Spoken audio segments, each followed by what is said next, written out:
I will not be proud of this biography. It will be no cause of pride, nor will it be the absolute truth. I cannot remember or desire to remember that well. Also, being only a human being, I will try,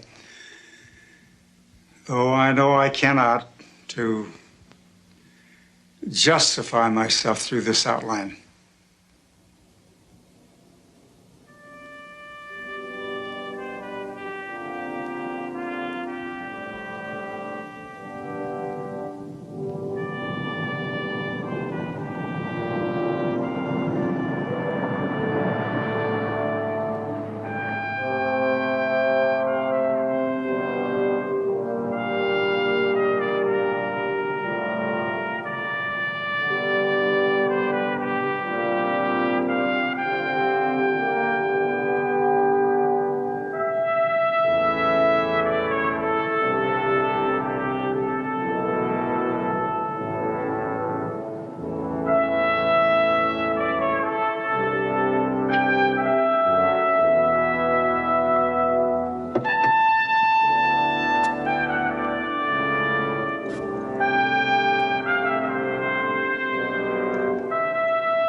Hey, honey, is Mel there?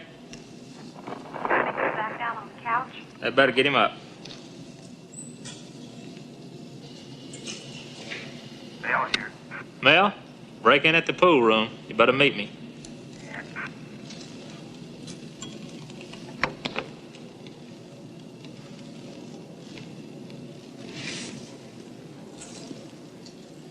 Hey, come here.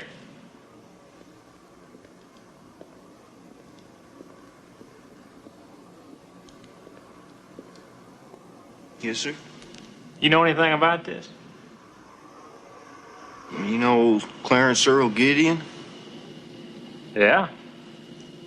Well, I seen him come out of there with a pint of wine. He'd make a phone call over to the corner there and wait till a taxi picked him up. How long ago was this? Not long. About 5:30.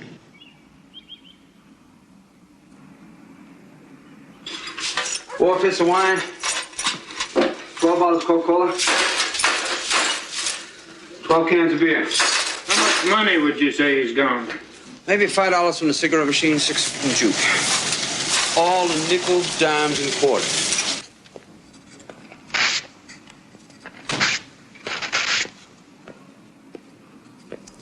You want to see me? Mr. Cobb does. You want to see me, Mr. Cobb? You pick up anybody around here last night about 5:30 a.m.? Yes, sir.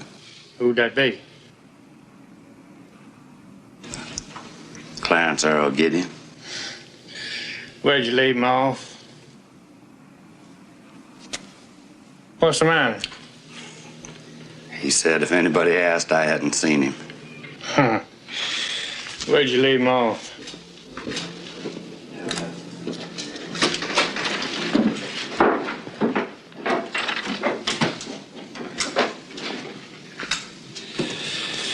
Clarence, I gotta take you in connection with this pool room thing. What pool room thing? Bay Harbor. You didn't bust in there and help yourself to the silver and the jukebox and the cigarette machine? No, sir. Well, maybe I don't know what you're talking about. You got anything in your pockets? Come on, empty them out. Let me see.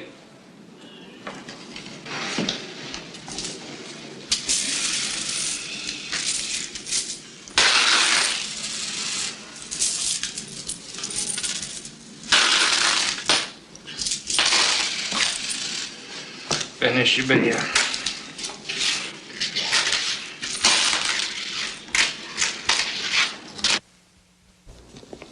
State of Florida plaintiff versus Clarence Earl Gideon defendant. What says the state? You ready to go to trial in this case? State is ready, Your Honor. Defense ready? I'm not ready, Your Honor. Why aren't you ready? I don't have a lawyer. Why not? Didn't you know your case was set for trial today? Yes, sir, I knew. Why then did you not secure counsel and be prepared to go to trial? I don't have the money.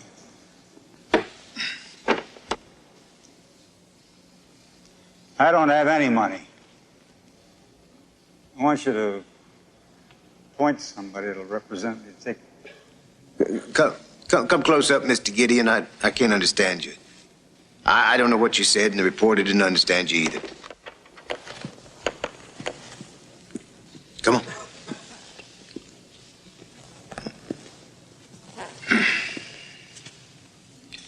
Now tell us what you said again so as we can understand you, please. I said I want you to appoint a lawyer to represent me in this trial. Mr. Gideon, I'm sorry, but I cannot appoint counsel to represent you in this case. Under the laws of the state of Florida, the only time the court can appoint counsel to represent a defendant is when that person has been charged with a capital offense. I'm entitled to a lawyer. Let the record show that the defendant asked the court to appoint counsel to represent him in the trial. The court denied the request, informed the defendant that the only time the court could appoint counsel to represent a defendant was in cases where the defendant was charged with a capital offense. Now, I ask the jury if you will give Mr. Gideon here the same fair trial and consideration, since he is not represented by counsel, that you would if he were represented. Now, Mr. Gideon, you can go on back to your seat now.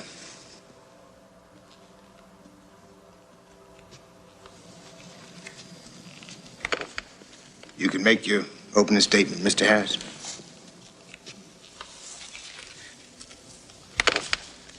The state will prove that on June 3rd, 1961, Clarence Earl Gideon did unlawfully and feloniously break and enter the building of another, to wit, the Bay Harbor pool room, with intent to commit a misdemeanor inside said building, to wit, petty larceny.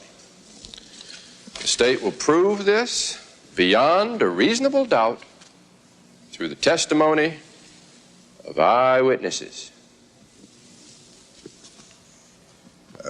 Mr. Gideon, you can address the jury now. Just walk right around here where you can see them now and tell them what you expect the evidence to show in your favor. Now, talk loud enough for them to hear you. I didn't do it. Yeah, evidence will show that. I had absolutely nothing to do with it.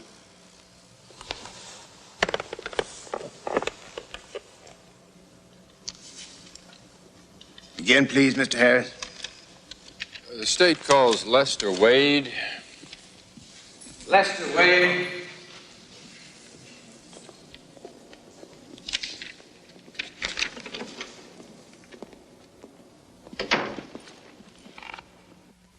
Raise your right hand. Solemnly swear to tell the truth, the whole truth, nothing but the truth, so help you God. Yes, sir, I do. Stand. State your name and address, please. Lester Wade, 108 East Avenue, Panama City, Florida. Mr. Wade, where were you at 5:30 in the morning this past June 3rd? Standing outside the Bay Harbor pool room. Tell us what you observed. Well, I seen Clarence Earl Gideon inside the pool room. Let the record show he indicated the defendant. What else did you see? Well, I watched him inside the pool room through a window for a few minutes. Then I seen him come out with a pint of wine in his hand and make a phone call at the corner and then get in a taxi that he'd called. Well, what did you do then? Well, then I went back to the pool room and seen him been busted into. Specifically, what did you see? The front was pried off the cigarette machine and its corn boxes lying empty on a pool table. Your witness.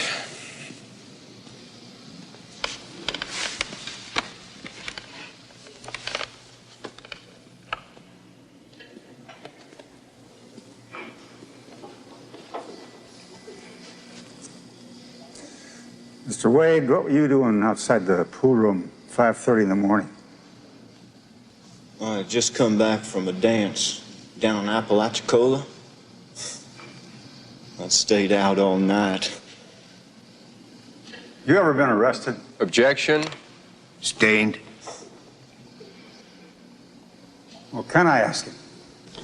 About ever being arrested? You can ask him if he's ever been convicted of a felony. Ever been convicted of a felony? No, sir. You know positively that I was carrying a pint of wine? Yes, sir, I know you was. How do you know? Because I seen it in your hand.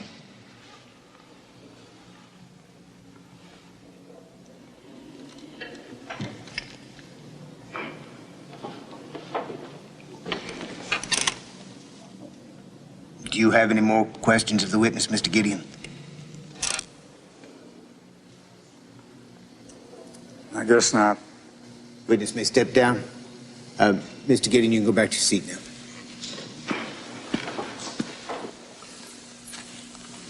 Mr. Stafford, you operate the Bay Harbor pool room? Yes, sir.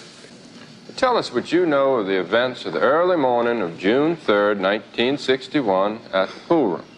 Well, I closed up the pool room about midnight. I locked all the doors and windows. And when I got back there next morning at 7 a.m., Deputy Sheriff was there. Somebody had smashed the window and broken in the cigarette machine and jukebox and taken all the money. Anything else missing besides the money? A small amount of beer and some wine. Your witness.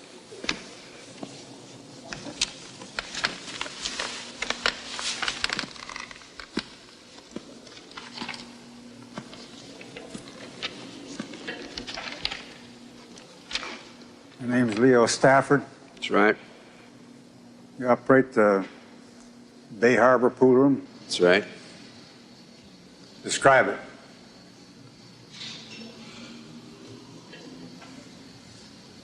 It's a pool room. It's got pool tables. It's also a bar. Describe the bar part of it. It's a long bar down in the middle of the room. It's just a bar.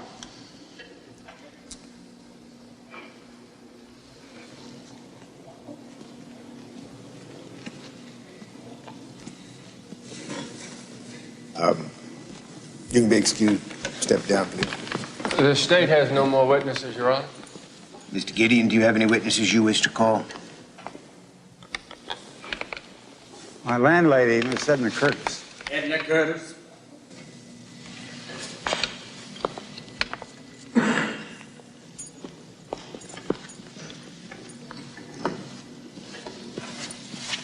the Bible, raise your right hand. You solemnly swear to tell the truth, whole truth, nothing but the truth, so help you God? I do. Be seated.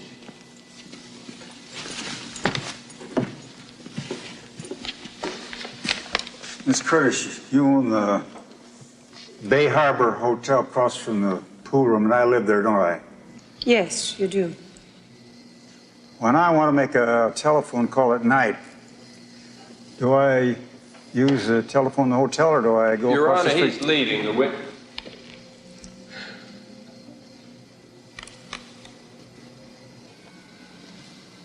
You go across the street to the public phone, so you won't disturb others. You're very considerate. Thank you. During the time I lived at the hotel, you ever know me being drunk? No. Ever see me drunk? No. Ever hear me getting drunk? No. Thank you, Miss Curtis. I appreciate your testimony, that's all.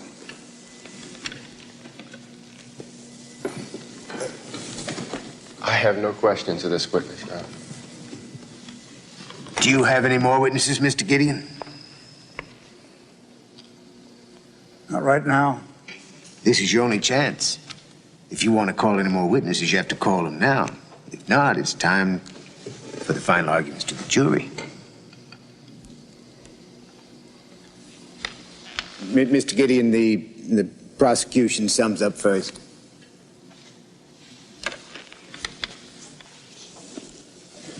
Gentlemen of the jury,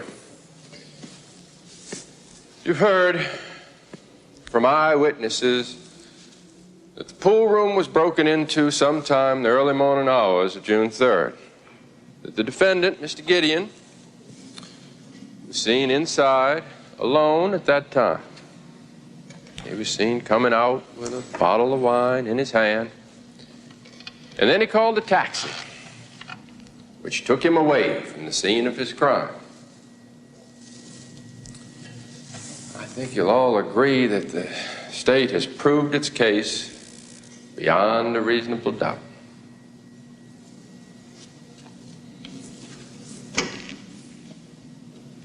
Now, Mr. Gideon.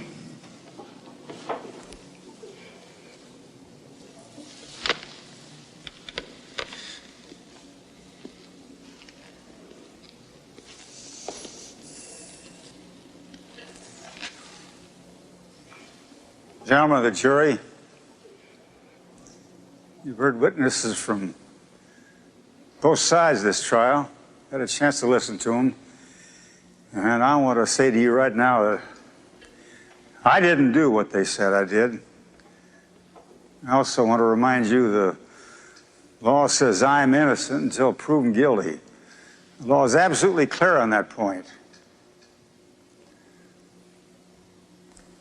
That's all. Thank you very much.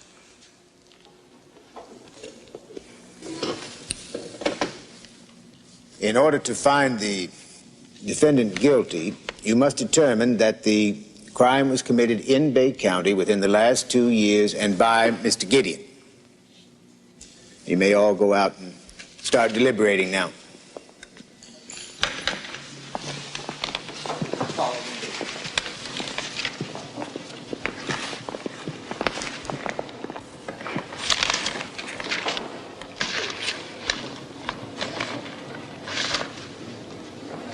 What do you think?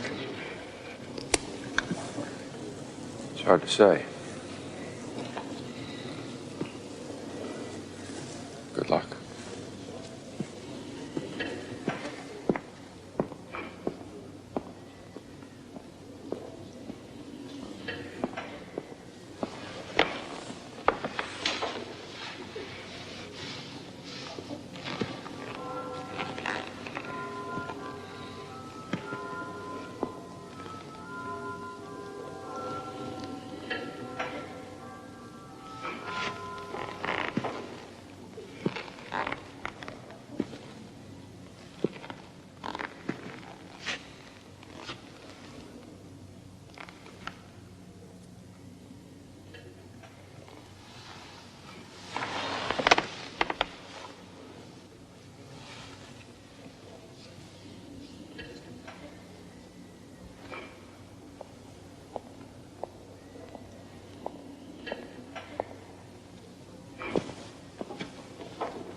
Call it a fair trial.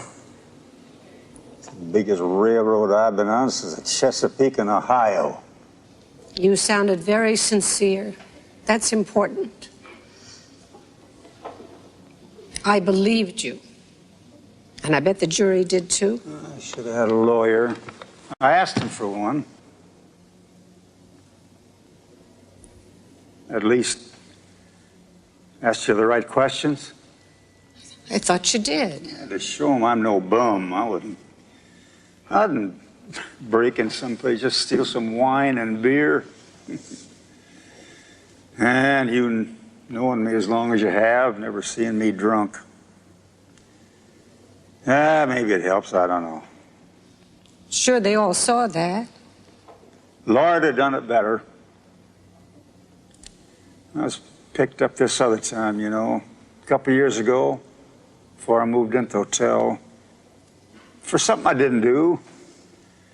Wouldn't give me a lawyer that time either. Get me in jail 2 months without a hearing, 2 months. That's when me and my wife fell apart. It's like with the welfare. Said the kids weren't being taken care of right. Which with me in jail and her working in that place, how could they be? So they take them away, put them in foster homes. Nobody has to tell me I haven't been the best father in the world. But this time I could get 6 months, a year even. Jury's coming back. So soon? You'll have to move, ma'am. No one's allowed to sit here.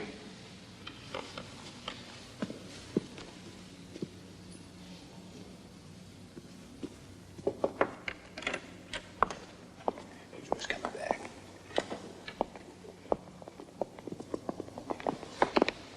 You all rise.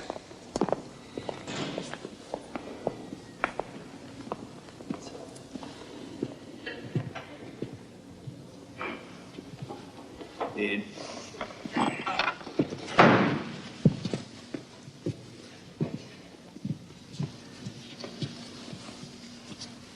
And your verdict to the bailiff, please.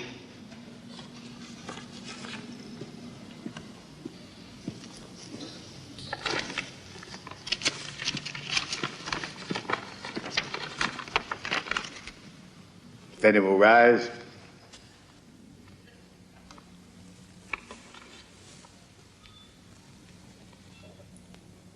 Clarence Earl Gideon, the jury finds you guilty as charged.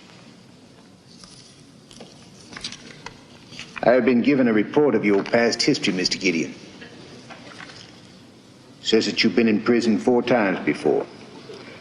3 times for burglary, 1 time for possession of government property. Is that correct? Yes, sir. Do you have anything to say before the court passes sentence on you? No, sir. Clarence Earl Gideon, I sentence you to be confined in the state penitentiary at Rayford for the maximum period prescribed by law for this offense, 5 years.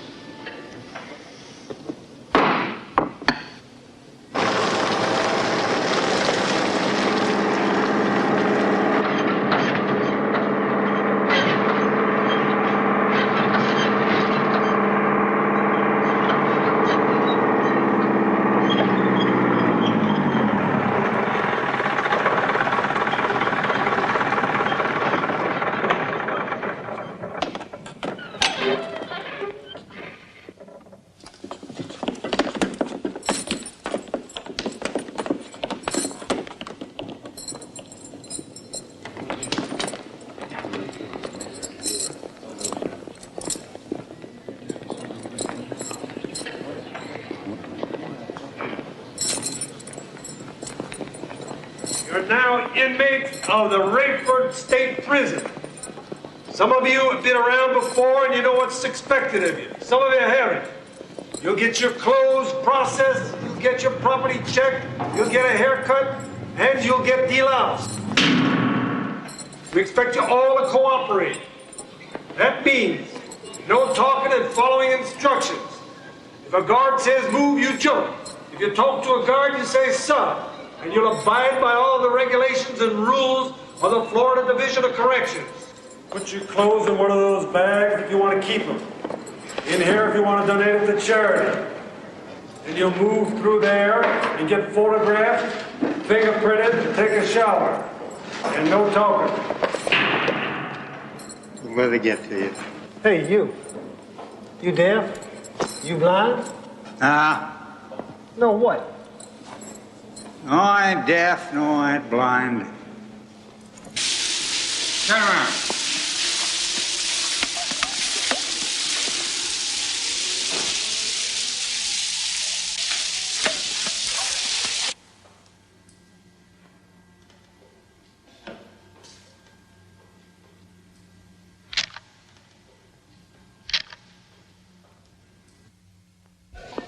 And at the chair, they'll take you over to the Receiving Guidance Center.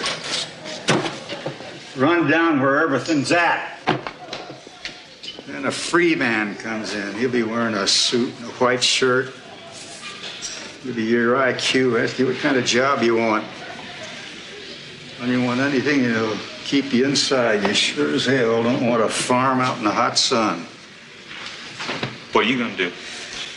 Garage, I'm an automobile electric mechanic. Generators, batteries, things like that. You can always use a good mechanic. I can't do nothing like that. Then it's out to the yard where the old boys look over the fish. That's when you really gotta hold your mud together.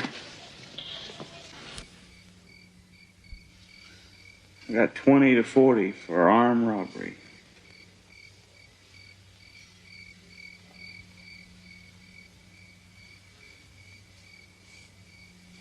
How long are you in for?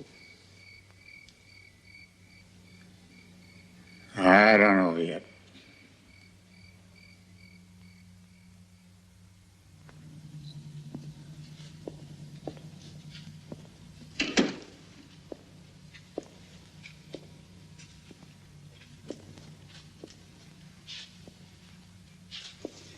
You're in charge here? That's right. I want to see everything you got on what rights a man's got when he's on trial. Everything? You must be in for 200 years.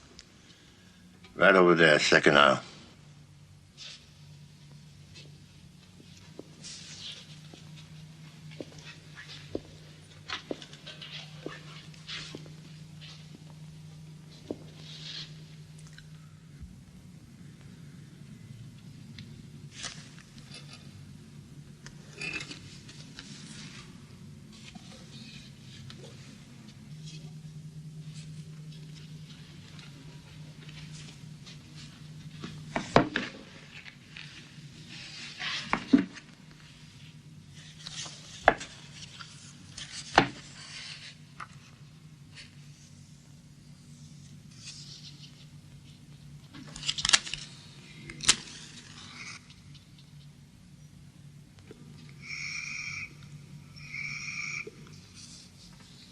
Can I take books out?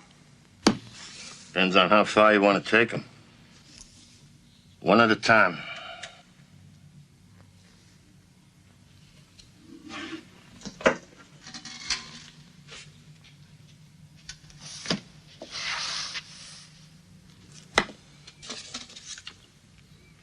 Sign here.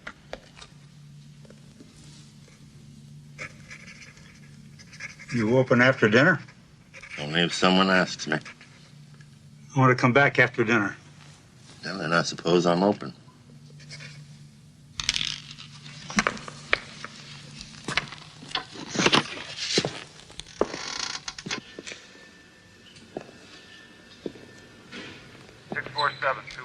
Report to the infirmary. 617-213, report to the infirmary.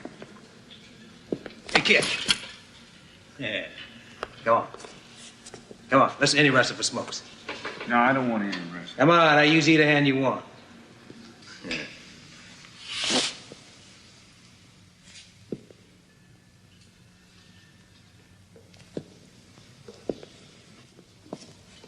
Hey, Grandpa. What the hell are you doing?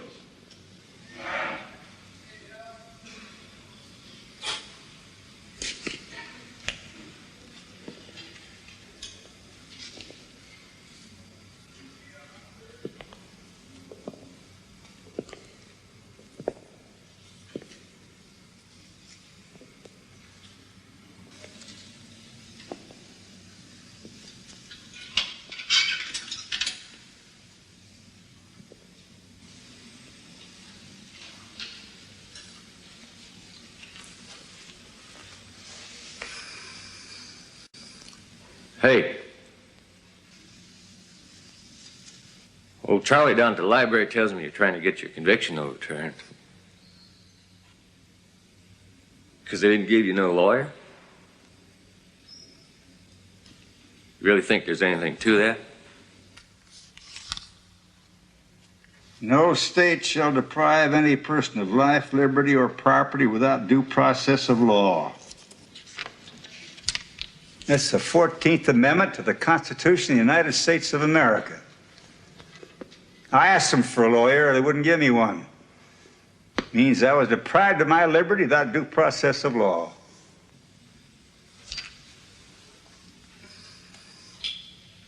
Would that be true for me, too? Because I didn't have no lawyer either. I got screwed the same as you did.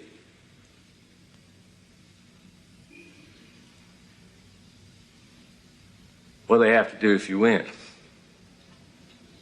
What do they have to do? Let you out? Maybe. I got more reading to do there. Even if you did it? I didn't. Oh, but even if you did it. I'm still entitled to a lawyer. They can't put you in jail without they give you a fair trial.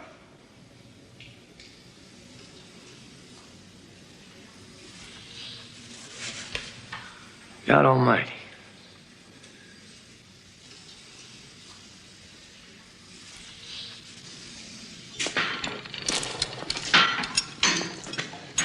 How's it going? Okay. Great.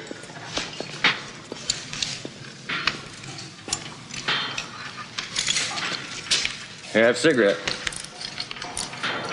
Here, come on, have yourself. Here. Take it, put them in your pocket.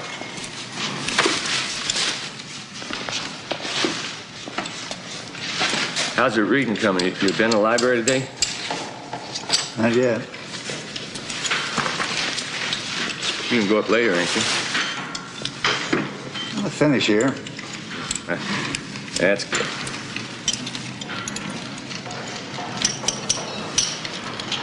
Later on, when you finish at the library, maybe we can have a little talk. What about? About my trial? What'd you think? What? Hey, why don't you get out of here and let him do his work, huh? That's what you give him 3 cents an hour for, isn't it?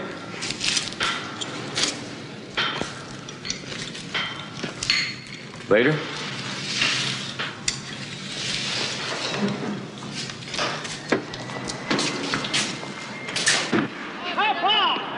Great play! First base, eh?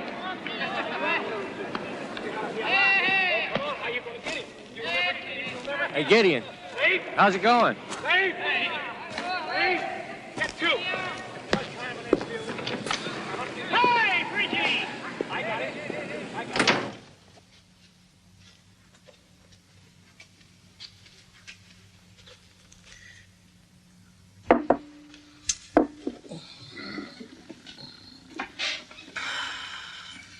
Three things they make you do. First, petition the Florida court for a writ of habeas corpus. Then ask the United States Supreme Court to issue a writ of certiorari.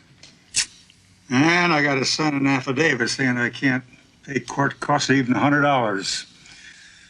That's an in forma pauperis application. Some of the boys are getting their hopes up. Yeah.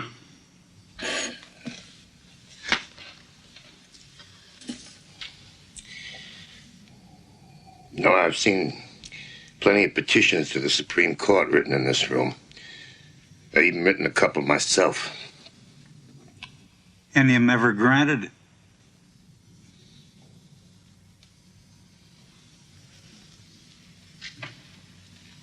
Couple of months in this place, they all think that you're Moses come to lead them to the promised land.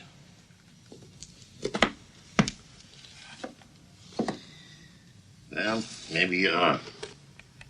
You got a typewriter here? Nope. Rules say applications at the Supreme Court should be typewritten whenever possible. No, I don't think they'll hold it against you if you use a pencil.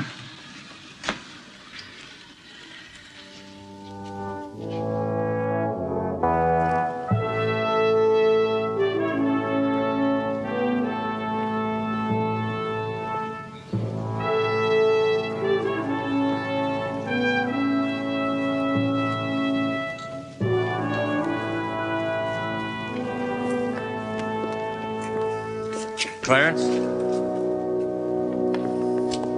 Can I just look at it for a minute?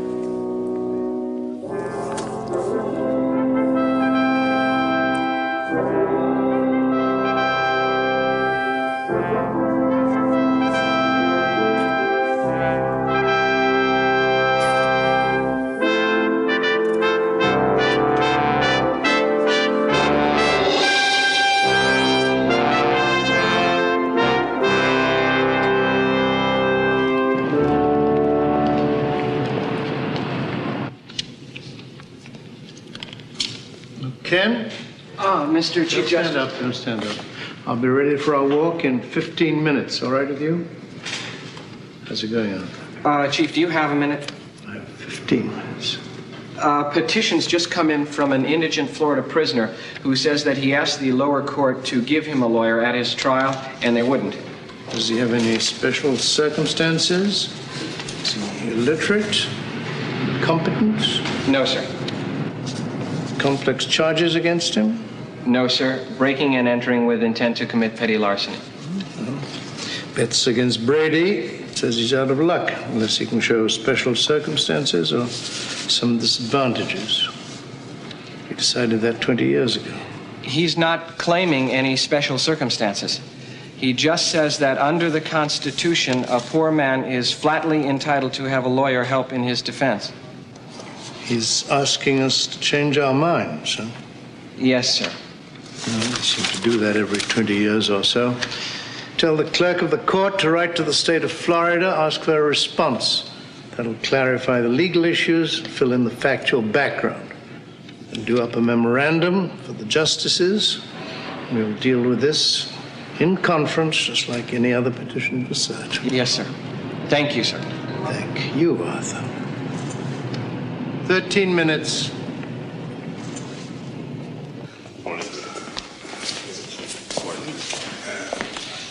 How's mine? Much better. Good.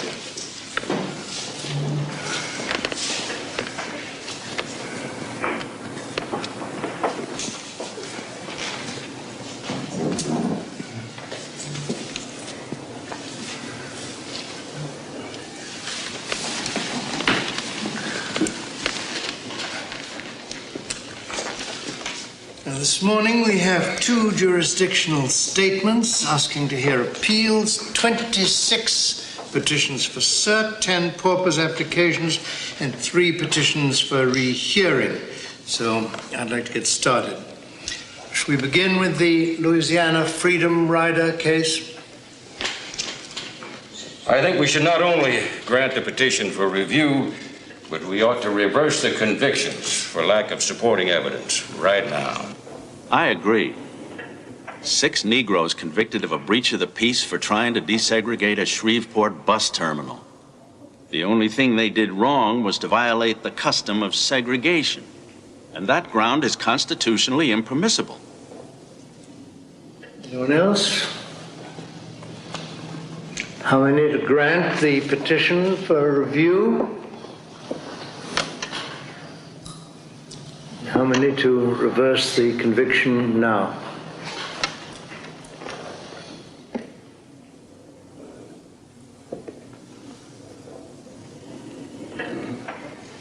Gideon versus Cochran. Now it's clear we're being asked here, is it time to overturn Betts and Brady? Well, although I can't imagine that what I say will come as a great shock to anyone here, may I speak to this? I've never felt there wasn't a time to overturn that unhappy decision. I voted against Betts then, and I'm glad I've lived long enough to have one more bite of the apple. Truth of the matter is, I've never entertained even the slightest suspicion that this one time, at least, I was mistaken. The rule we laid down in Betts was that a lawyer is constitutionally required only if to be tried without one amounts to a denial of fundamental fairness. We said that flexibility should govern us. I felt then, and I feel now, that we need an absolute rule. Right to counsel may not be deemed an essential to a fair trial in some countries, but it is in ours. And I think there's considerable danger formulating hard and fast rules which ignore qualifying factors and then imposing those rules on the states against their wishes. That's what we decided 20 years ago. And I think it is still a valid approach. Flexibility. Well, I think that I'm a flexible man in most respects, but not about the rights of an accused person. Well, I've got a basic difficulty with the question. Should we be preempting the prerogatives of Florida courts, and especially their legislature? And if they believe that everyone is entitled to a lawyer and they'll pay for it, let them say so. And if they don't believe that, or they don't choose to pay for it, what happens to Gideon? Who does he turn to for protection? I've read his petition. He seems of average intelligence. He could defend himself without a lawyer. Not adequately. But when is someone entitled to counsel? As soon as he's arrested? When he's arraigned? When he goes on trial? But if we're going to talk about practical consequences, how many prisoners are there in this country right now who didn't have a lawyer? Too damn many. And if we're going to rule now that the Gideon trial was unfair, so was theirs. So what are we going to do about it? Order a new trial for every one of them? I'd like to bring this back to Mr. Gideon. The other side had a lawyer. Is it fair that he should not have one? Isn't that the question? All right. This was a very simple case. Breaking and entering to commit petty larceny. And even a simple man, presuming Mr. Gideon is a simple man, something that may not be safe to presume at all, even a simple man can defend himself in a simple case. But is it fair? Is it fundamentally fair? Petty larceny it may have been. A petty sentence it was not. These are all extremely important questions that can be decided if we hear the case. Is there any sense yet whether we ought to accept it?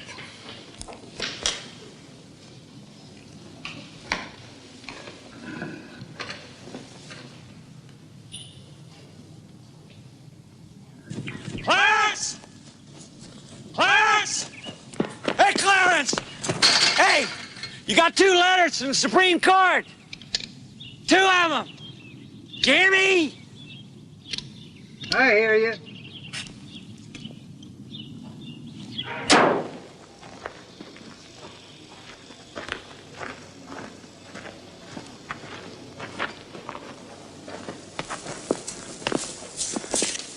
That's some mail for me.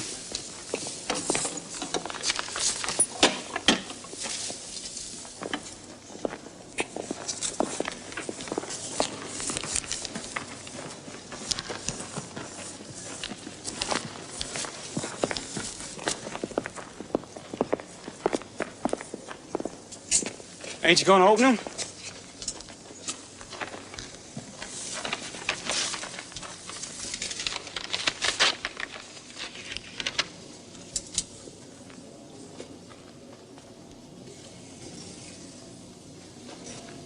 Gideon versus Cochran.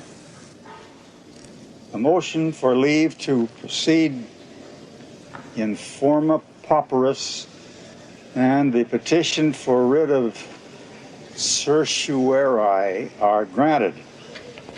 I assume you desire the court to appoint a competent attorney to represent you in this court. It will therefore be necessary for you to forward immediately a handwritten motion requesting the court to appoint counsel to represent you. All it means is they agreed to hear it. I still got to win it.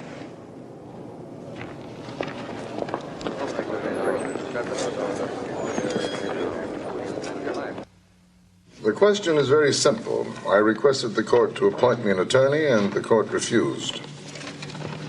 Is that a simple question, Mrs. Lawrence? Excuse me, Mr. Fortas. Mr. Gideon says the question is very simple.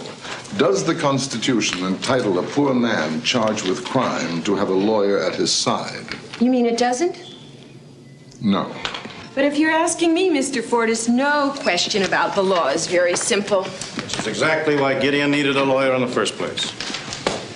I haven't had a chance to congratulate you yet, sir, on being appointed to represent Gideon. Thank you, John, and I count on you to help prove that I'm worthy of it. Abe will organize the research and work with me on the preparation of the brief. Jim, you'll do the research, and John will help you until he has to go back to law school. I want memoranda on how state law on appointment of counsel has changed through the years. In factual terms, how many felony defendants go to trial without counsel? If the Constitution is now held to require counsel in all cases, what are the additional demands on lawyers? I want your ideas on what the shape of a suggested rule should be. Are we arguing that people charged with misdemeanors should have lawyers? Well, some of the justices are going to find that hard to buy. No, maybe we should just argue felony cases. The Supreme Court has asked me to argue whether everyone is entitled to a lawyer. But I don't represent everyone. I represent Clarence Earl Gideon. If I can get him out of prison on any grounds at all, if I can show that there were special circumstances that entitled him to counsel, insanity or incompetence or whatever, you can't tell from the written record, but maybe Gideon is a black man. I could argue that in the South, a black doesn't have the same treatment as a white man. If I can get him out in any way at all, isn't my first duty to Gideon? Absolutely, Abe. There are a few things that Supreme Court justices like less than a lawyer who sets aside his client's interests in his zeal to make some great change in the law. It would be an anticlimax if they were to free Gideon without laying down a new rule for right to counsel, but I'm going to find out if there were any special circumstances. Add this, please, to my letter to Gideon. As a matter of my own interest, I would be very glad to receive from you a careful and detailed biographical description. When and where you were born, education, employment, family, arrests, any information that may come to your mind. I want to emphasize that this is not at all necessary, but will serve only to give me a little background. I know that you will be extremely careful to be absolutely accurate in any information you send along to me. My mother's very strict. My life as a child was of the strict discipline. My parents lived by the best moral customs and were members of the Calvary Baptist Church, which I joined when I was around 13 years of age. My mother still to this day has done nothing that could be classed as wrong. Also, my brother and sister of the best kind of character.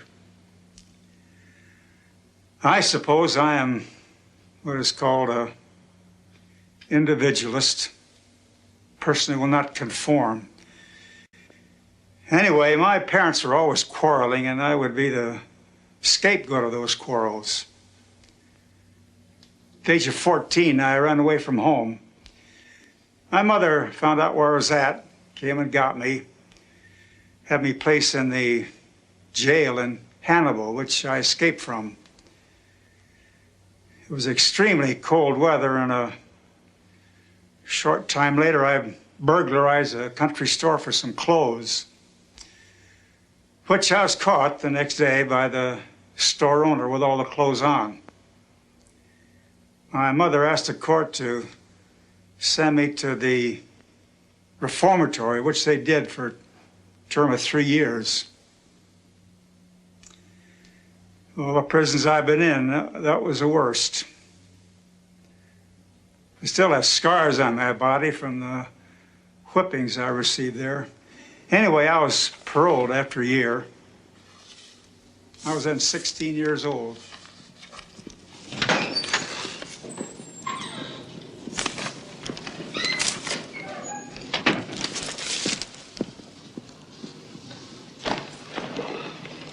No. Gideon isn't black. He's not illiterate. And he certainly isn't insane. The judge was not only not prejudiced against him, he even tried to help Gideon defend himself. Didn't do a very good job, but then it wasn't his role to be counsel for the defense. Which all makes this the perfect case with which to challenge the Betts decision.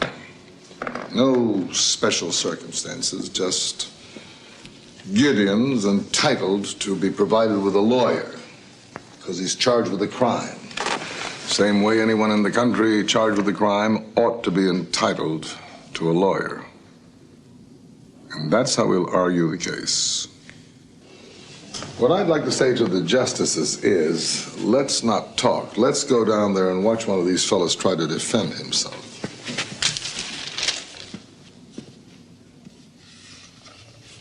I'm sorry I could not write any better.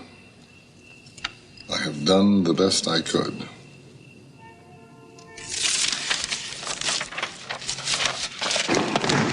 All right, set it up, set it up. Now, let's go. Go in, yeah, that's it. Bring it up, bring it up, Rosie. Charged with atrocious crime regarded as are in the community where they would Let's do that again. I dare, yes.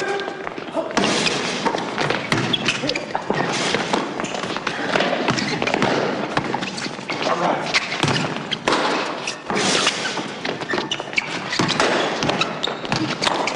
That's right. Maybe you wouldn't mind if I could speak to you sometime about my trial. Sure. It happened a long time ago. I mean, I don't remember all the finer points. Today, after work. Yeah? Rosie, take it easy, take it easy. Hurry.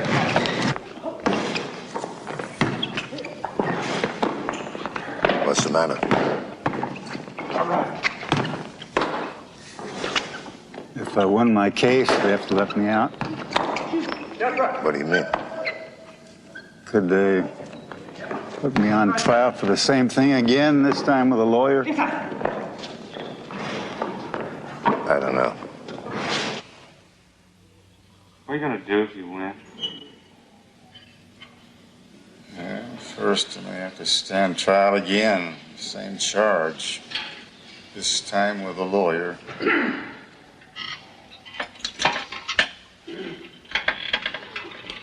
mean they can do that? I don't know. I'm studying up on it now. Bastards.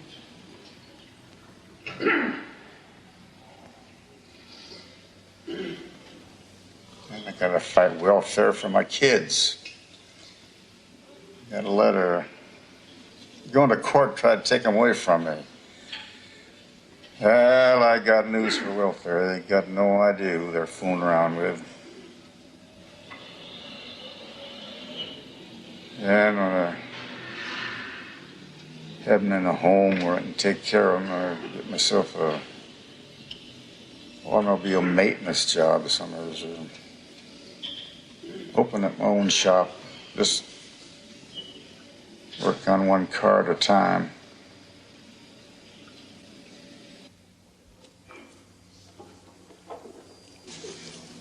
He was arguing for the state of Florida. Name's Jacob. You know what I find interesting? In the ordinary criminal case, the state has all the advantages. But now, in the Supreme Court, Gideon has Abe Fortas on his side, plus you, plus me. The state of Florida has a young assistant attorney general who's probably never set foot in this room before.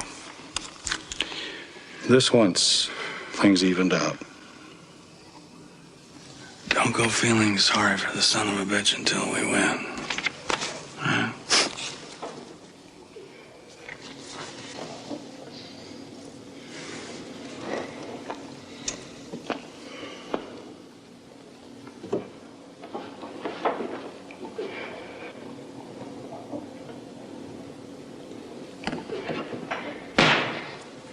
The Honorable, the Chief Justice and the Associate Justices of the Supreme Court of the United States. Oyez, oyez, oyez. All persons having business before the Honorable, the Supreme Court of the United States are admonished to draw near and give their attention, for the court is now sitting. God save the United States and this honorable court.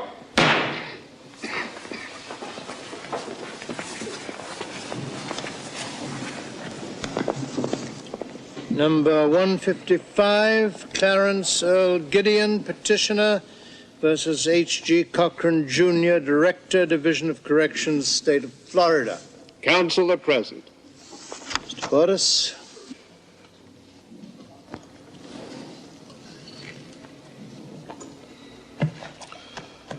Mr. Chief Justice, may it please the court. This case presents a narrow question unencumbered by extraneous issues.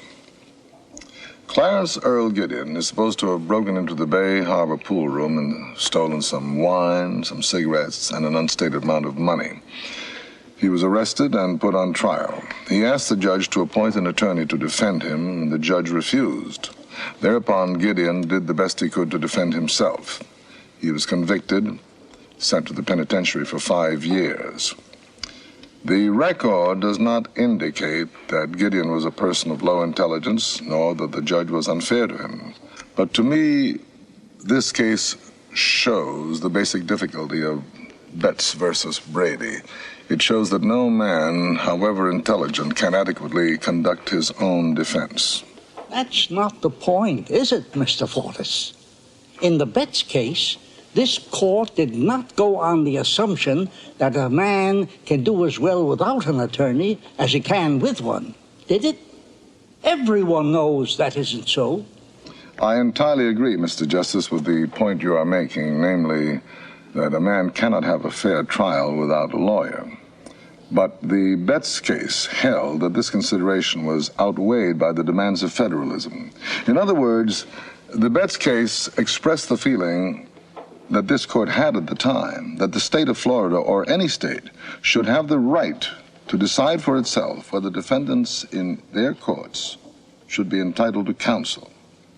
The Supreme Court of the United States should not impose that requirement upon them. But, Mr. Justice, this court has held many times that when there are special circumstances, a defendant is entitled to counsel in the state courts.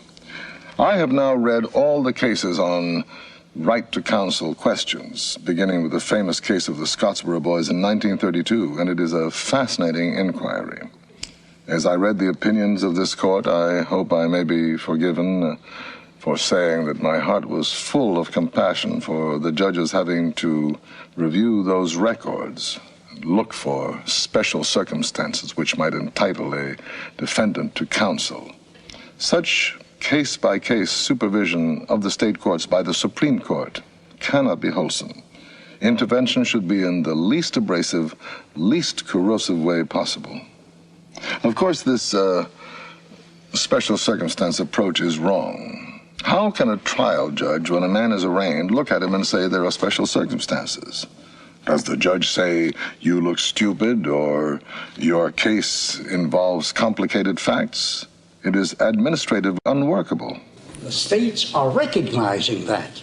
Some of them are, Mr. Justice. Professor Camisard's research indicates that 37 states now provide counsel for poor people in all felony trials. 8 others frequently do so as a matter of practice, and 5 make no regular provision for counsel except in capital cases. But I do not agree with any implication in your question that this movement by the states to act themselves argues against the step forward now by the Supreme Court. I do believe that the growing acceptance of right to counsel by the states makes a reinterpretation of the Constitution easier. I see my time is almost up, so I will try to sum up. I believe this case dramatically illustrates that you cannot have a fair trial without counsel. Under our adversary system of justice, how can our civilized nation pretend that there is a fair trial without the counsel for the prosecution doing all he can within the limits of decency and the counsel for the defense doing his best within the same limits? And from this clash, the truth will emerge. I think there is a tendency to forget what happens to these poor, miserable, indigent people in these strange and awesome surroundings. Sometimes in this court, there is a tendency to forget what happens downstairs. I was reminded the other night as I pondered this case of Clarence Darrow when he was prosecuted for trying to fix a jury. The first thing he realized was that he needed a lawyer. He, one of this country's great criminal lawyers. Mr. Fortas, what are the limits of what you're asking? Now, at what stage of a criminal case must a lawyer be supplied? And in what kinds of cases? Do we have to pass on that? No, sir, not at this time, but I will give my opinion anyway. A lawyer should be provided at least from the first arraignment of the prisoner through his trial and appeal. And this right should apply in all but petty offenses. What about traffic violations? Even for traffic offenders. I know that sounds strange, but it would work. Only an occasional oddball would ask, and it would be very easy to say to him, "Yes, sir, go right down the hall to that door. That's the public defender's office. They'll see you." Thank you, Mr. Chief Justice.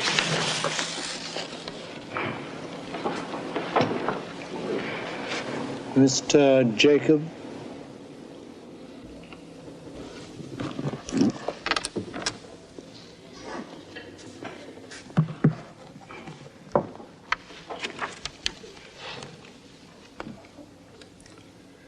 Mr. Chief Justice, may it please the court.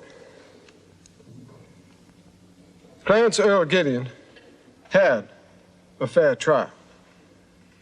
The trial transcript shows that he took an active part in his own defense and that he possessed much skill and facility in questioning witnesses. Also, his previous record of 4 felony arrests indicates that he was not wholly unfamiliar with criminal trial procedure. Judge McCrary, who tried the case, says, and I quote, that it is his opinion that Gideon had both the mental capacity and the experience in the courtroom at previous trials to adequately conduct his defense. He did as well as most lawyers could have done in handling his case, unquote.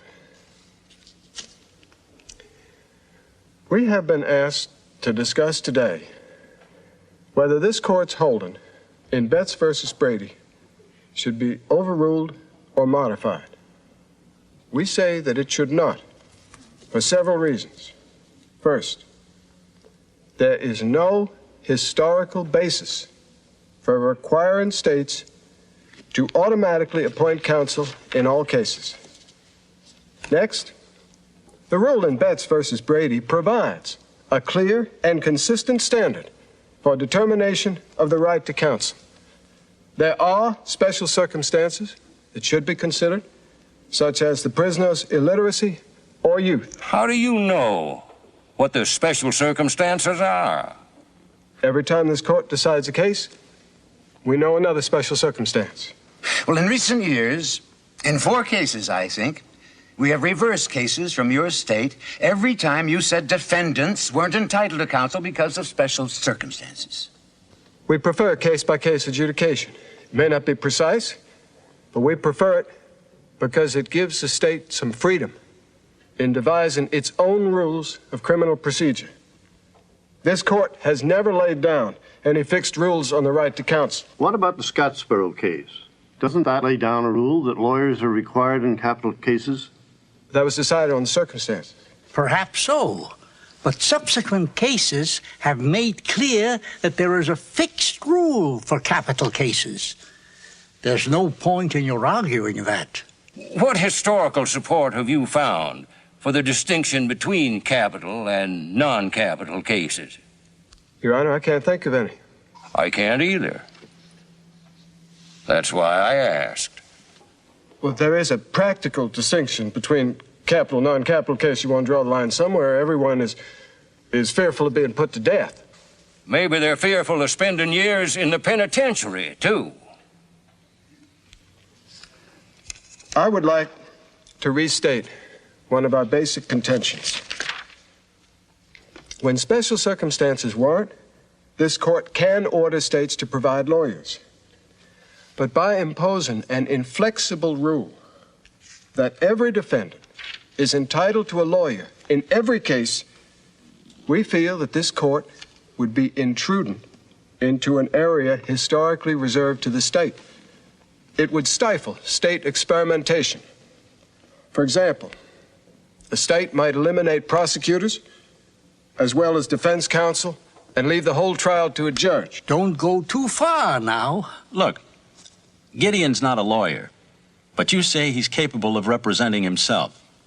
Do you also think he should be allowed to represent other defendants? If a defendant asks for him, I'm sure a judge wouldn't object. Well, the local bar association might.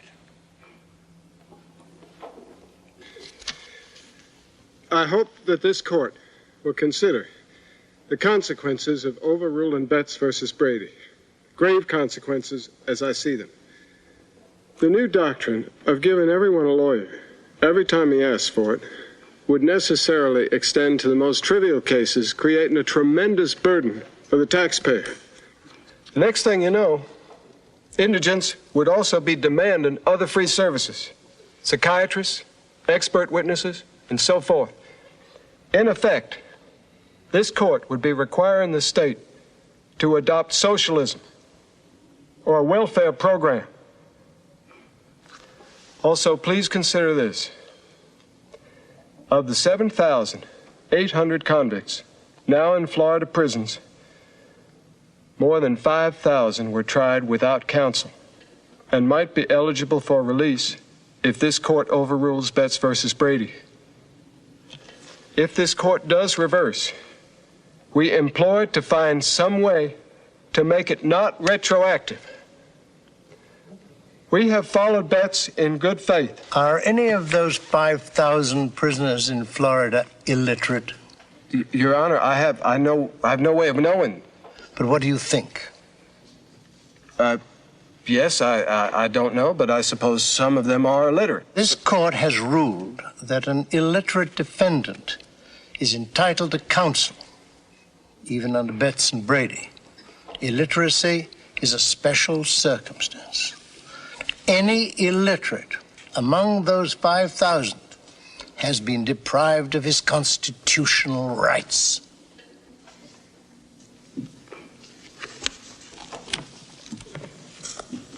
Mr. Fortas, do you wish to say anything in rebuttal?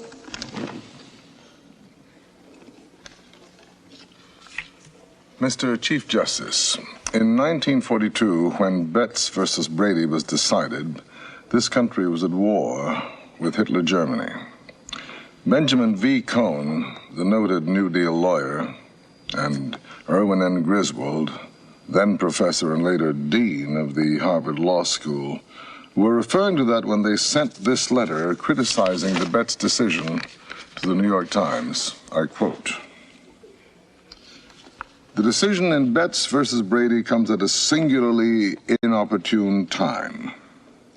Throughout the world, men are fighting to be free from the fear of political trials and concentration camps. From this struggle, men are hoping that a Bill of Rights will emerge which will guarantee to all men certain fundamental rights.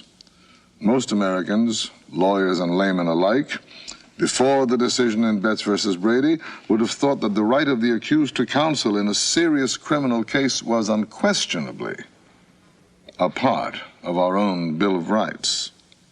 For in a free world, no man should be condemned to penal servitude for years without having the right to counsel to defend him.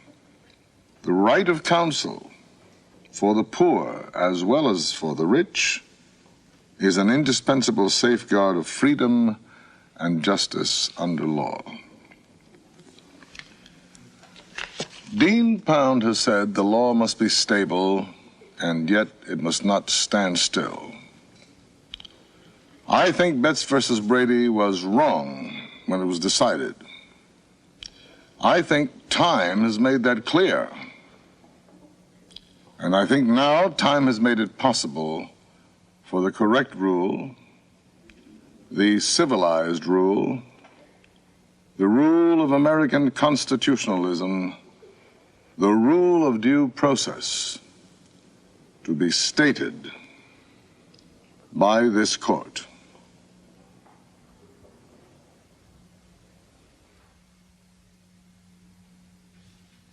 Clarence? There's a telephone call for you from Mr. Fortis.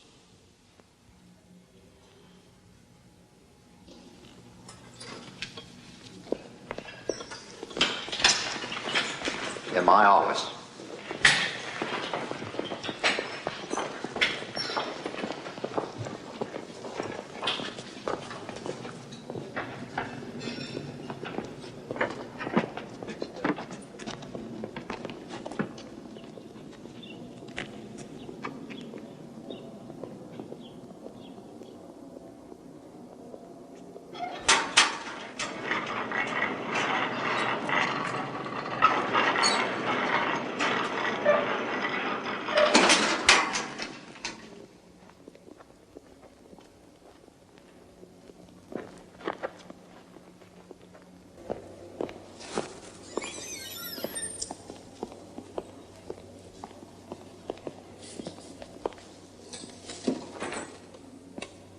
You can put through that call now.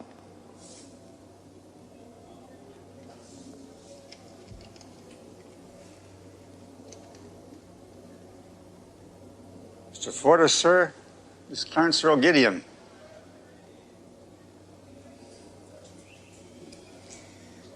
Well, sir, it's just wonderful. I congratulate you, sir. You're a very brilliant man.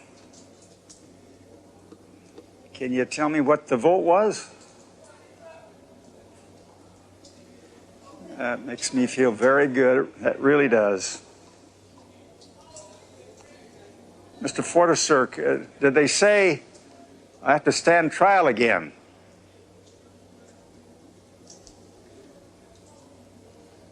I don't understand that. Wouldn't that be double jeopardy? Seems to me it would be. 2 trials for the same offense.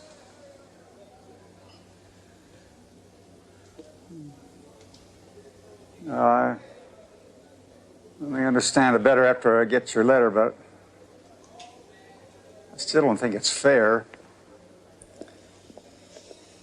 Another thing, sir, can I ask you, what happens to the other men here who didn't have lawyers?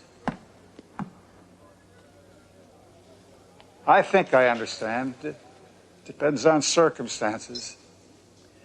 Can I just ask you about this one friend? Been here 23 years. There's only one witness against him. That witness is dead now. Another thing, he can't read. Well, sir, I thank you so much. I hope I get to meet you someday. I thank you so much. Thank you.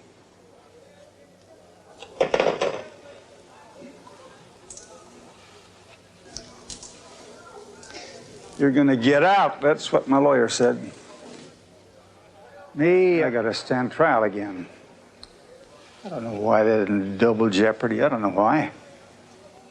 Well, I have to say, I didn't think there was a snowball's chance in hell. What was the vote? 9-0. Unanimous. Isn't that something? What did he say happens to the rest of the boys? He says it's too early to tell. Some will be retried like me, lawyers. Others may just get out like artists. Depends. At least nobody's gonna go on trial in this country ever again. Not a lawyer. That's what he said.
Gideon. I'm Tobias Simon, and this is Erwin Block, who's a very experienced criminal lawyer. I'm with the American Civil Liberties Union, and I want to congratulate you. Your determination and courage are an inspiration to all of us. Now, Abe Fortas has written to me that you hope that the ACLU would provide you with a lawyer for your new trial. It shouldn't be a retrial. I should never stand trial again. The Fifth Amendment to the Constitution of the United States of America says, nor shall any person be subject for the same offense to be twice put in jeopardy of life or limb. It's double jeopardy. Mr. Gideon, a new trial won by a prisoner as a result of his own appeal is not considered double jeopardy under American law. I don't need any lawyer to tell me what rights I don't have. Where's the trial supposed to be? In Panama City. No, sir. I can't get a fair trial in Panama City. They convicted me once, they'll do it again. Mr. Block and I will do everything in our power to see that that doesn't happen again. No, sir. You're the same judge? Probably. That's supposed to be a fair trial. I'm sorry, but I'm afraid we don't have any choice in the matter.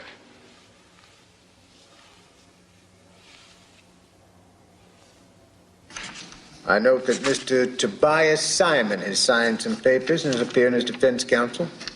No, he's not. Your Honor, may we approach the bench? Yes, you may.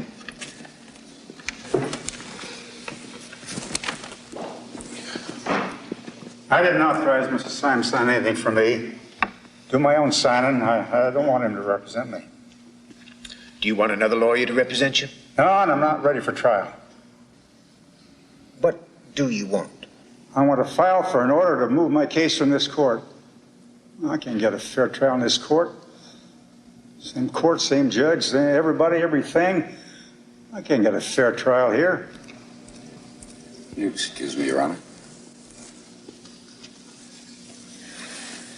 Your Honor, of course, Mr. Block and myself do not want to represent Mr. Gideon if he doesn't want us to. I'll speak for my own self. I'll make my own pleas. I don't want to make any pleas for me. You don't want Mr. Block and Mr. Simon to represent you? I do not want them. Mr. Block, Mr. Simon, you're excused. Thank you. Thank you, Your Honor. Now, Mr. Gideon, under no circumstances do I want you to try your own case again. Now, do you have money to hire a lawyer of your own choice? No. Well, do you know a local lawyer, one you'd want to represent you? Yes, Fred Turner. For the record, I'm going to appoint Mr. Fred Turner to represent this defendant, Clarence Earl Gideon. Your Honor, because of Mr. Gideon's victory in the Supreme Court, as you know, the state of Florida has now passed a public defender law, and there is I don't want a minute. Defender. We'll let Mr. Turner handle the case himself. Now, Mr. Gideon, you get in touch with Mr. Turner so he can file any motions he desires. I want to file my own motions. This would be a matter of just sending me back to penitentiary. I want to do it my own way. A motion.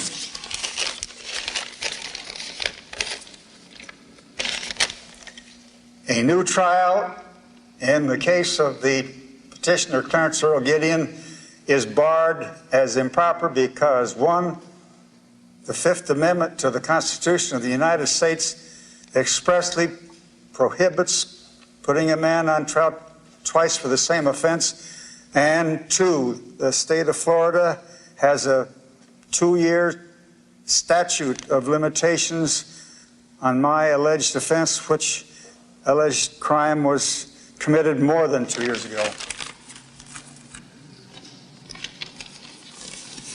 I'll rule on the motions at a later date. Mr. Gideon, pending trial, I'll set you free on $1,000 bail if you can raise it. Can't raise it. Trial is set for 1 month from today, August 5th, 1963.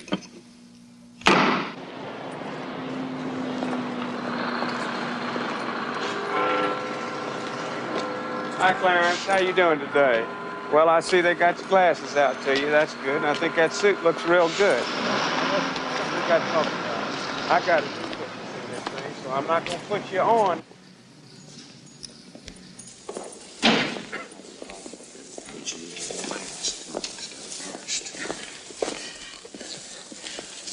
I've heard all about what you've done, and I just wanted to come down and cheer you on. Sure nice of you. I got a lawyer this time.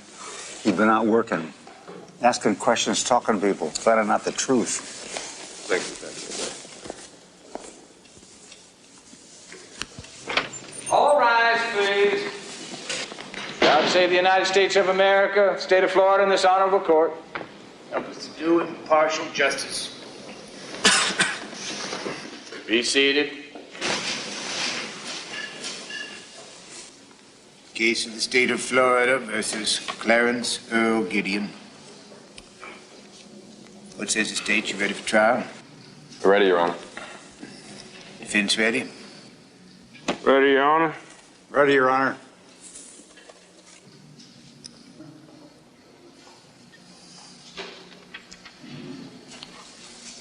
Mr. Gideon, you have made a motion to the effect that this trial represents double jeopardy, and that retrial is also barred by the statute of limitations. A retrial as a result of a prisoner's own appeal is not double jeopardy, and the statute of limitations does not apply where an appeal results in a new trial.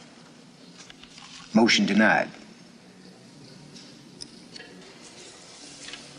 You may question the jury, Mr. Harris.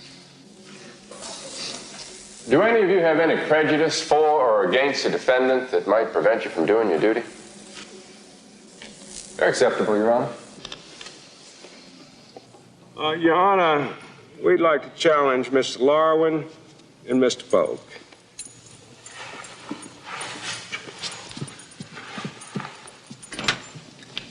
Larwin doesn't like alcohol, and Polk's the convictor.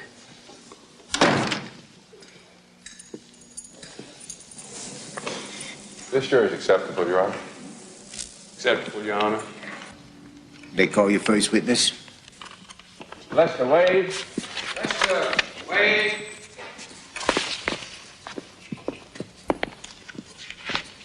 Well, raise your right hand. You solemnly swear to tell the truth, the whole truth, and nothing but the truth, so help you God. I did. Proceed. Mr. Wade, where were you at 5:30 in the morning on June 3rd, 1961? Outside the Bay Harbor pool room. Who or what did you see? Seen Clarence Earl Gideon inside the pool hall. What else did you see? Well, I seen him come out with a pint of wine and then leave in a taxi.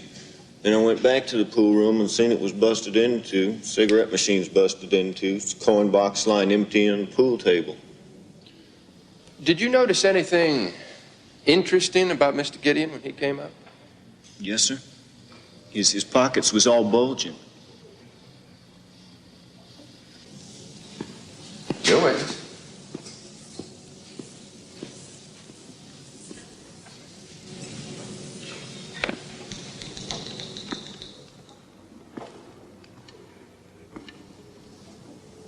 Mr. Wade.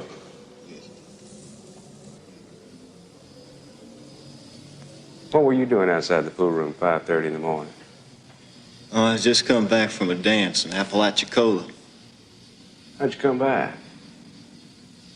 In a car with some friends. Oh. What were their names? I don't remember now. You don't remember any of them? Well, not right now. Well, can you tell us what kind of car it was? Yeah, old model Chevrolet. These, friends of yours, how come they put you off 2 blocks from home when they just driven you 60 miles? Yeah, I don't know. I mean, I didn't see no What? point. Well, I was just gonna hang around there until the pool room opened at 7 o'clock. Y'all been doing a little drinking that night? A beer or two. Where was that? Apalachicola. Well, now, Lester, the stores closed at midnight at Apalachicola. When you and your friends got back at 5:30, could you have still been maybe a little bit thirsty? Did you go inside that Bay Harbor pool room? No, sir. You didn't come out of there with a 6-pack of beer? No, sir. Well, now, you spend a lot of time around the pool hall, do you, Lester? Some. Well, now, there's always a lot of advertising boards in the window, aren't there? Now, how could you look in there and see somebody with all those posters? Well, I did. And the windows, they're kind of high up. I mean, they're almost too high to see through, aren't they? Now, you did not call the police, then or later. That's right. Have you ever been convicted of a felony? No, sir. Well, I'm not convicted.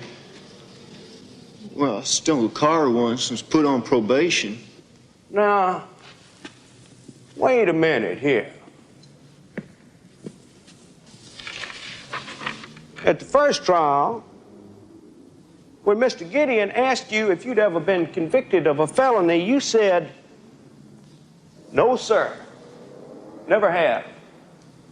That's a false answer, reflecting on Wade's character and his credibility as a witness. It's not necessarily a false statement. It is, too. No, pleading guilty is not the same as being convicted. Well, it's just exactly the same. It's enough arguing about it. You both made your point.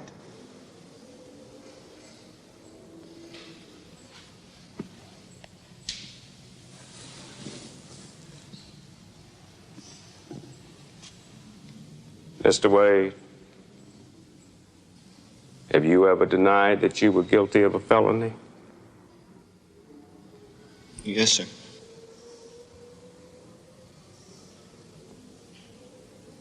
When and where did you deny your criminal record? Right here. In his last trial. That's all.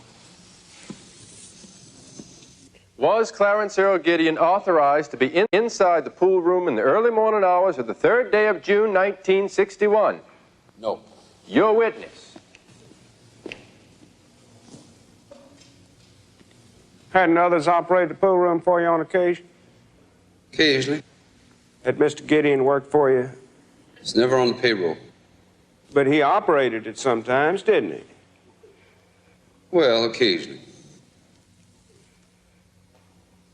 The $1.50 Mr. Gideon paid you for taking him downtown that night, exactly how did he pay you that? With 6 quarters. And did he say anything to you about what you should answer if anyone asked whether you'd seen him that night? He said if anybody asked, I hadn't seen him. Your witness.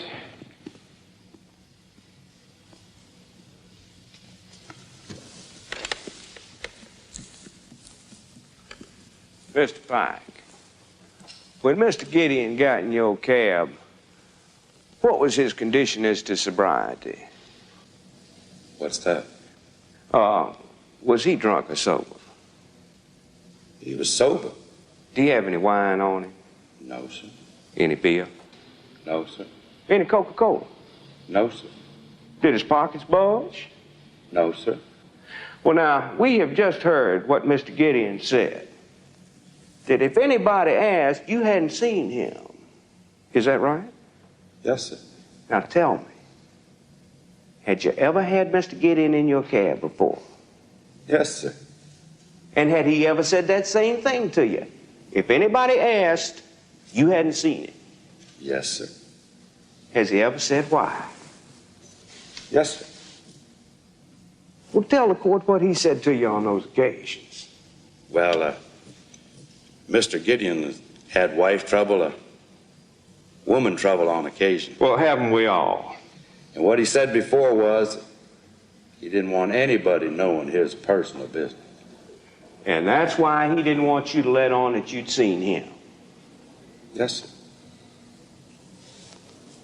Thank you. That's all. You may step down, Mr. Pike. Thank you.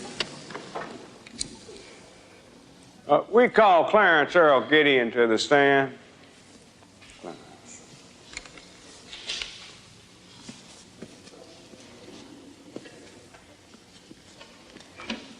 your left hand on the Bible, raise your right hand. Do you solemnly swear to tell the truth, the whole truth, nothing but the truth, so help you God? I do. Seated.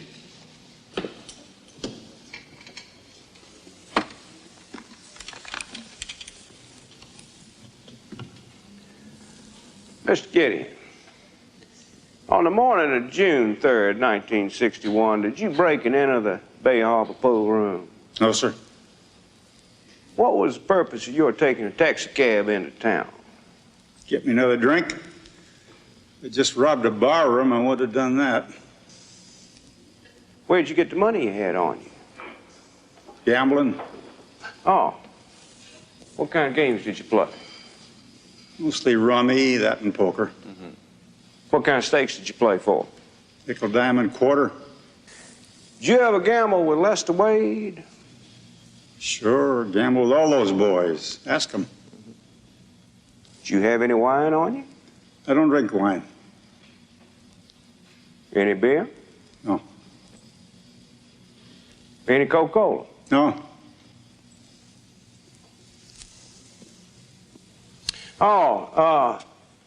One last thing. Mr. Stafford says that you used to operate the pool room for him on occasion. Is that right? Yes, sir, I did. How would you let yourself in for that purpose? I had a set of keys for that purpose.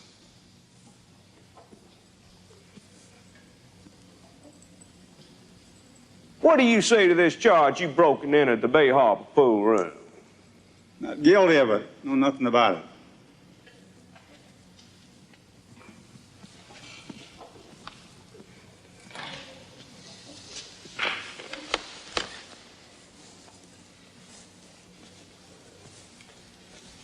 You had over $25 in coins on you that morning when they arrested you, didn't you, Mr. Gideon? Now, why did you have all that money in coins. I've got as much as $100 in my pockets in coins. Wow. Ever run a poker game? You would carry $100 in coins around with you for days at a time? Yes, sir. Excuse me for saying that, Miss Curtis, but I sure wouldn't leave in the room in the Bay Harbor Hotel. Have you ever been convicted of a felony? Yes, 5 times, including this one.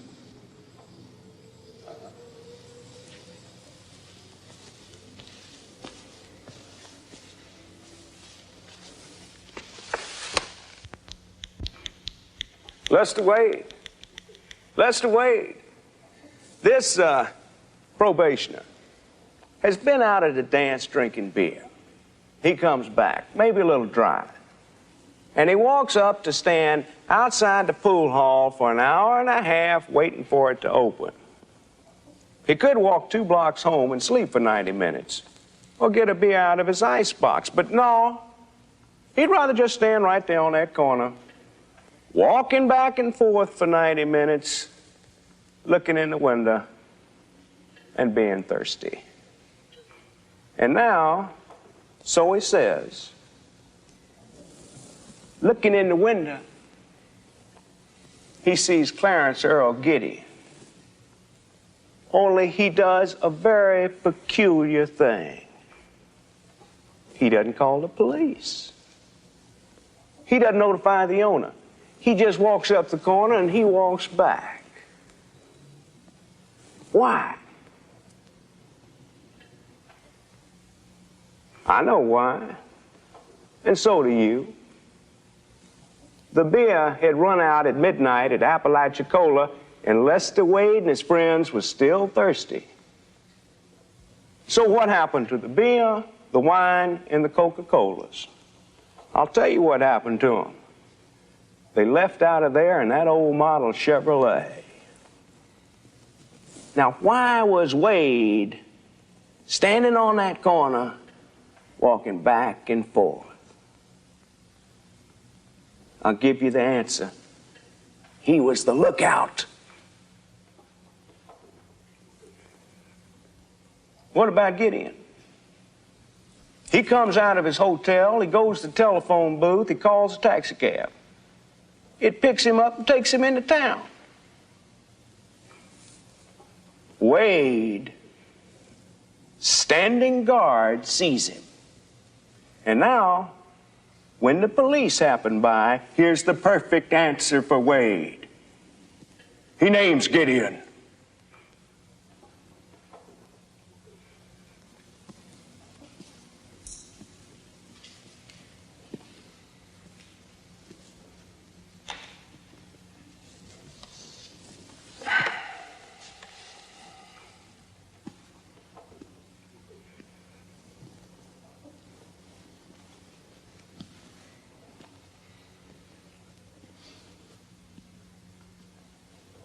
$25 worth of change.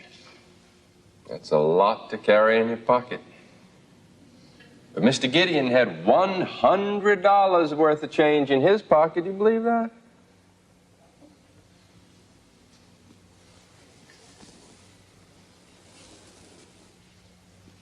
Do you believe that other story you just heard? Lester Wade's not on trial here. There's been no evidence of any animosity by Wade toward Gideon. There's been no evidence that Wade and his friends took that beer and wine. You have to go on the evidence in the case, not on speculation. You have to rely on the facts, and not on what some lawyer, like Mr. Turner, would like you to believe.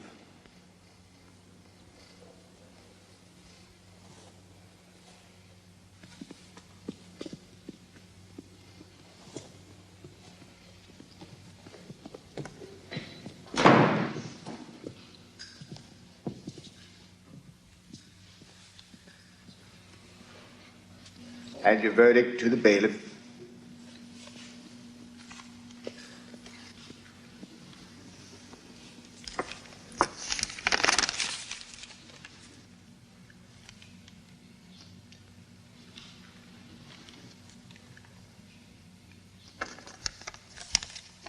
Defendant will rise.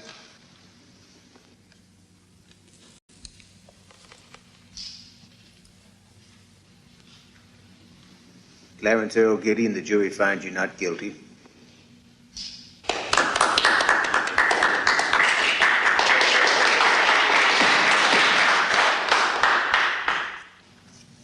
Court is adjourned.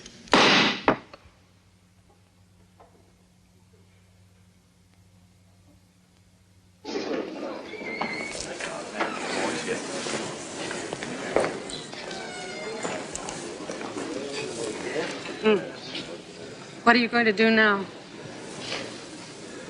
First thing is, I'm going to track down my kids. And, well, for one thing, tonight I think I might like to go back to the pool room. Somebody lend me a few dollars. Yeah. Thank you, Miss Curtis. Gideon, do you feel like you accomplished something? Well, I did.